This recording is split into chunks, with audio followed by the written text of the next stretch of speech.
বাংলা ধারাবাহিক জগতে একে একে শুরু হচ্ছে একাধিক নতুন ধারাবাহিক, আর তার জন্য টেলিভিশনের পর্দা থেকে বিদায় নিচ্ছে একাধিক পুরনো ধারাবাহিক।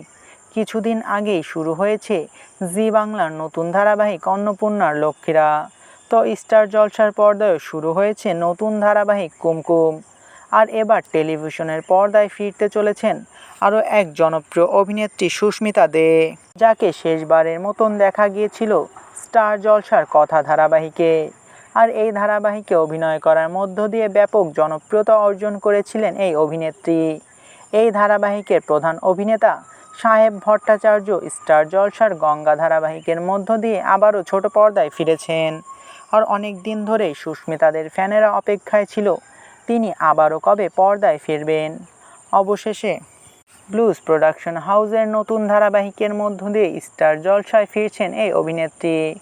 বলে রাখি, প্রথমে জানা গিয়েছিল আদিত্য রয়ের নতুন ধারাবাহিকে নাকি আদিত্য রয়ের বিপরীতে অভিনয় করবেন অভিনেত্রী সুস্মিতা দে, কিন্তু অবশেষে নায়িকা পরিবর্তন হয়ে যায় এবং কুমকুম ধারাবাহিকে আদিত্য রয়ের বিপরীতে অভিনয় করছেন নবাগত অভিনেত্রী অনুষ্কা।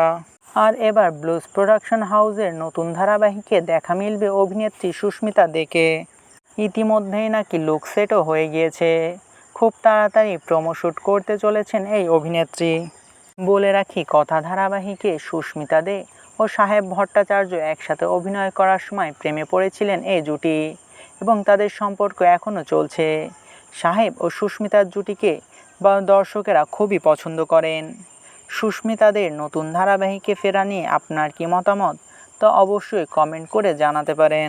ভিডিওটি ভালো লাগলে চ্যানেলটিকে সাবস্ক্রাইব করে আমাদের সাথেই থাকবেন। আপনাদের ভালোবাসায় আমাদের সামনে এগিয়ে যাওয়ার শক্তি যোগায়।